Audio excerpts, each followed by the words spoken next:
Viewer discretion advised.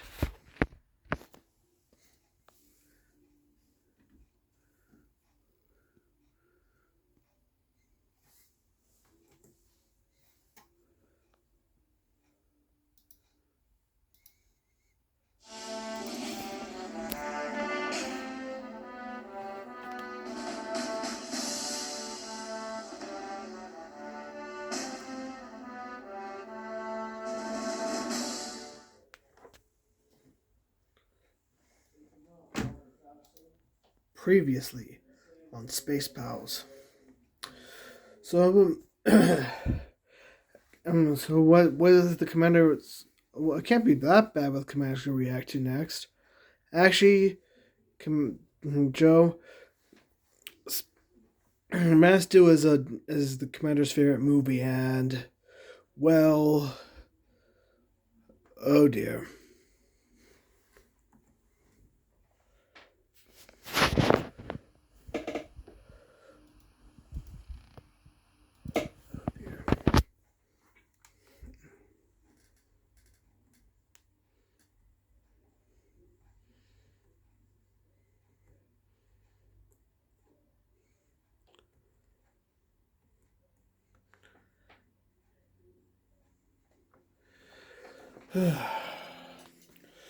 I'll worry about how's the Energizer working? Are we gonna be able to? How much time do we get to touch fall till we begin our landing on the planet, on the coordinates? I'm still trying to put it in, Commander. Understood. I guess I gotta do another reaction. It's a request, man. Another request. All right then. Oh, I see. Wait. Oh, hi, everybody. Commander Grizzly here, and we're just getting ready for. We're about to get ready soon for our planetfall so we can begin our search. Because me and my crew still are right now still looking for the artifacts that will help us find plans for a cure to the Zeta virus going on in the galaxy. Anyway, here today's reaction. We got reaction request time, everyone. As we react. And it's nostalgic, and once again, it's nostalgic quick, and we are reacting to. Oh no! Oh, come on, Donald! This is one of my least favorite nostalgic quick reviews. Get with it, man. We have a lot of work to do. You have work. Fine. At first, guys, it's nostalgic critic Man of Steel, guys. Believe it or not, guys, I love the Man of Steel, but apparently nostalgic doesn't. But at least Angry Joe likes it as well as I do. So there are going to be some points I disagree with nostalgic critic. There will be many points I disagree with nostalgic critic, and many points I will agree with. But other than that, guys, let's get started. This was a request by one of the ones who requested for me. I'll leave a link to his channel below again. So let's get started, guys. And for warning, guys, I'm skipping the intro and because it's just filler for the filler. So, and I'm going to be silencing some of the stuff that I find ear raping for me. So let's get going.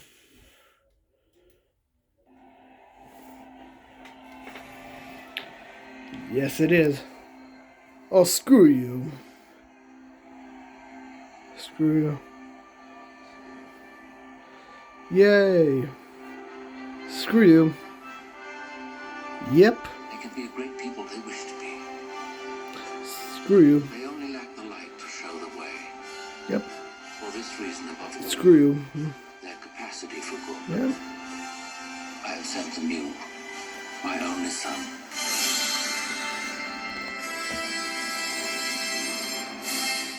Man of Steel sucks! Man of Steel is freaking awesome. Yeah. Yeah, maybe for blood-hungry psychopaths, but for those of us who love an American icon, it's bullshit! This is a new kind of Superman, Critic. He's obviously not the one we grew up with. Yeah, that one makes sense. What, time traveling? Flying around the world? mostly made sense. You just can't accept the fact that this is something new. And while we all know that the first two films are legendary, it's time for a different way of looking at this story that's been told 1,000 times the same way. Okay, look, I'm sick to death of that bullshit argument, so I'll tell you what. I am willing to look at this in a new light. Because, hey, we should be willing to accept things from a new point of view. I will still try my best to accept this as its own unique thing, without drawing any references from the original movies. Deal? Deal. But you have to acknowledge that when a moment sucks, it fucking sucks, no matter how much testosterone-filled bullshit is in it. I make no promises. Joe! Alright, fine. Well, let's look at the movie that has the internet totally split down the middle. This is either the absolutely loved or absolutely hated Man of Steel. Let's We get start to off it. with the birth of our hero on planet every sci-fi movie ever made. And seeing how this is a Zack Snyder film, everything obviously either looks like H.R. Geiger's hand-me-downs or penises. Look at these things. Oh Tell me man. that doesn't look like the Little Mermaid poster. Too far, man. Like the new Krypton. Same. Sci-fi medieval mesh, Yeah. wildlife, but I suppose the floating robots do look a bit like the hairdo in The Last Airbender. True. Oh, no. We have interpretations of that in Barbed Wire. As our High Council is wearing what I assume is Krypton's version of mini roller coasters. Oh boy. Are you seriously suggesting that we evacuate the entire planet? No. Everybody here is already dead.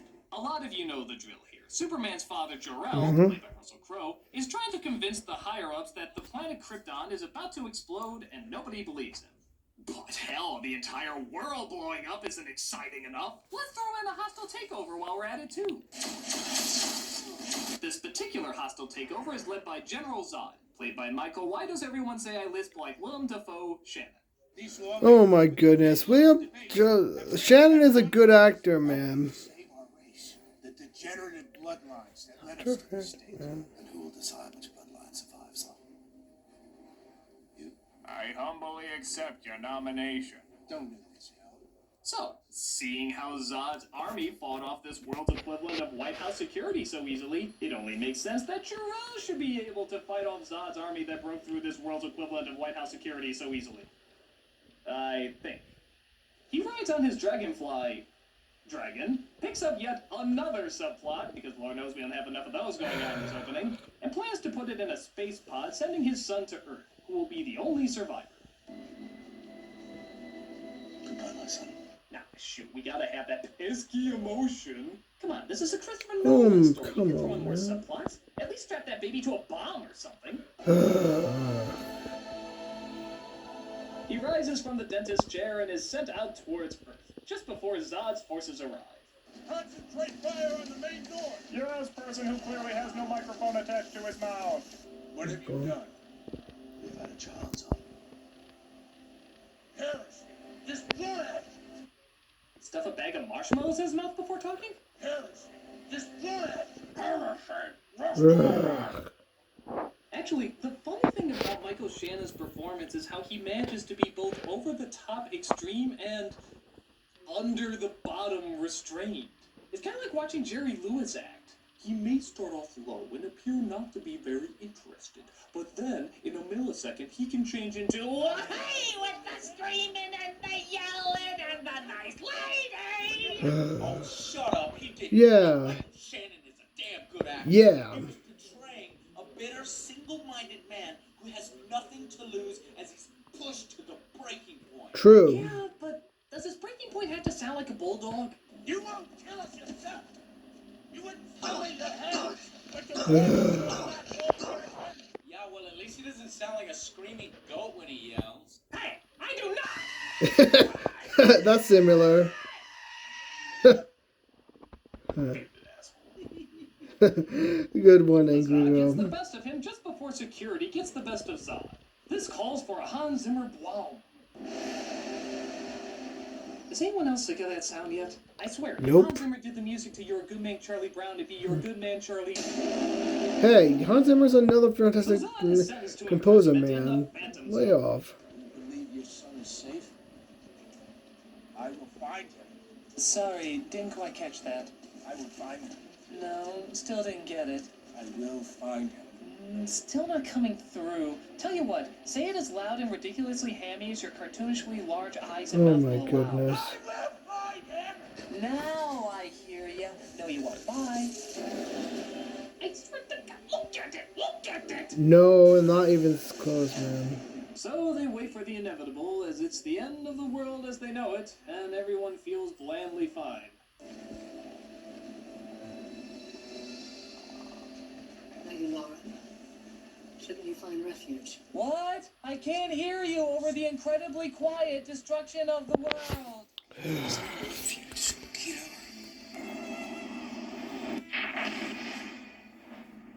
So Kal-El travels to the planet known as Earth, where he lands on an episode of Deadliest Catch. Oh my goodness. Okay, we may have skipped forward a touch, but at least now we have time to give Clark, played by Henry Cavill, some proper development for his character. Or just blow shit up again. Hey, Henry Cavill is a because terrific the past Superman. 20 minutes clearly haven't shown enough of that. I am Leonidas Wolverine Brawny Man. Follow my Oh my non-flammable goodness. hands to freedom. When Kansas became a territory. Oh, we're in this kind of story. What kind of story? The out of order story that got critical acclaim with Memento, so Nolan's been trying to use it with every film he's been attached to. He's a boy, he's a man, he's a teenager, he's a boy again, he's a man. And it wouldn't be so bad if he would at least talk about what he's going through, but he never does. Wait, aren't you the one saying that Nolan films already have too much dialogue already? Right. Kind of, sort of, maybe. It depends on how you use it. I mean, if it's needed, use it. If it's not, don't. Well, you actually don't need it here. Right. Scenes like Clark as a boy getting used to his powers Mhm. are already emotional scenes. You don't have to explain them. Now that's true. Scenes like this are good on their own, but we're getting background on a guy whose personality we're never given time to know. Look at this. We have a flashback to his childhood, and then we cut back to present time. Then, literally 1 minute later, we get another flashback to his childhood. Welcome back. Missed ya. They never give any time to understand this guy. I've got to know the personality of my minute rice more than I have this person. So what's wrong with that? Lots of us Right. constantly get flashbacks out of nowhere about Mhm. their troubling childhood. Joe? What's that going? No, I don't want to wear the big lobster costume. Why do you make me wear that anyways? No, Papa, no, not the nipple tasers, please! I think the less I know about this, the better. So after countless moments of intense scenes and harsh action, what is this flashback gonna show? Some intense scenes and harsh action. Wow, this film's running the gamut of all two things that can be done with a movie. So young Clark saves the bus of kids, which leads to the dismay of his father, John Kent, played by that voice box that sounds like Kevin Costner. Or maybe it's just Kevin Costner. They're pretty easy to mix up. We talked about this. Clark, you have to keep this side of yourself a secret. And this, of course, gives way to one of the most controversial parts of the movie. John Kent saying he should have let the kids on the bus die. What was I supposed to do? Just let him die?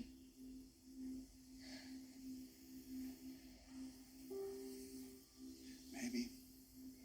Yeah, what do you got to say about that, Joe? Joe? No, Papa, not the nitroglycerin! Joe! Oh, Step on, man. The scene where John Kent says, drown the bastards. hey, he doesn't say let them die. He says Right. maybe let them die. That's much better. Well, it's his way of saying he doesn't know. And that's what's so great about it. Because it mimics real life far more than previous Superman films. It shows that people don't always have the answers. All he Right. knows is that he doesn't want his son to be discovered and hurt. But he never says let them die. He says he doesn't know. Okay, fine. Tough, confusing world. Mhm. Why can't Superman's father then talk to him like a father? What do you mean? He is the one that builds him up. And that's Yeah. it. Every line in this movie is just talking about what a messiah he Oh is. my goodness. Been here for a reason. When the world finds out what you can do, it's going to change everything. You're not just anyone, Clark. You're the answer to Are We Alone in the Universe. Stand proud in front of the human race. He's less of a tough father and more like a stereotypical Jewish Oh my mother. goodness. Oh, you gotta see my son. When the world finds out what he can do, it's gonna change everything. He was sent here for a reason. He's the answer to Are We Alone in the Universe? Ma'am, 911 is for emergencies only. Oh, sorry. I could have had a busload of drowned kids for you, but my son saved them too. But don't worry, I punished him properly for that. Ma'am, never pick up the phone again. Why does everyone keep telling me that? Come on, those are some strong, well-written words. Right. It's every boring Destiny monologue we've heard before. Oh yeah? Prove it. People are afraid of what they don't understand. You always fear what you don't understand. People fear what they don't understand. People fear what they do not understand. People are frightened by what they don't understand. He said it differently, though. We found it. Apparently, Nancy doesn't This was in understand the fear, I chamber. guess. I took it to a metallurgist at Kansas State. He said whatever it was made from didn't even exist on the periodic table. It's another way of saying that it's not from this world, Clark. They surprisingly asked no questions and let me take my miracle stone home without ever calling anybody. See, they knew how to keep a secret. And it turns out years later, Clark does a good job carrying that secret. Like when a bully inflicts no physical harm on him whatsoever, so he crucifies his truck, costing God knows how much money in damages. But at least he didn't save anybody.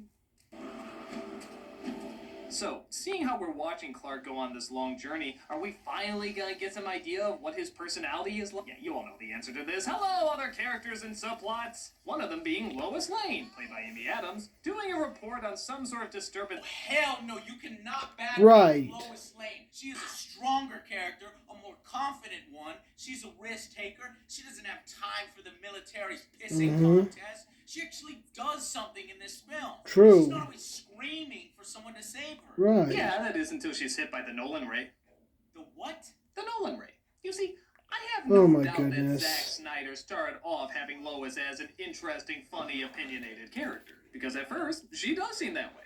If we're done measuring dicks, can you have your people show me what you found?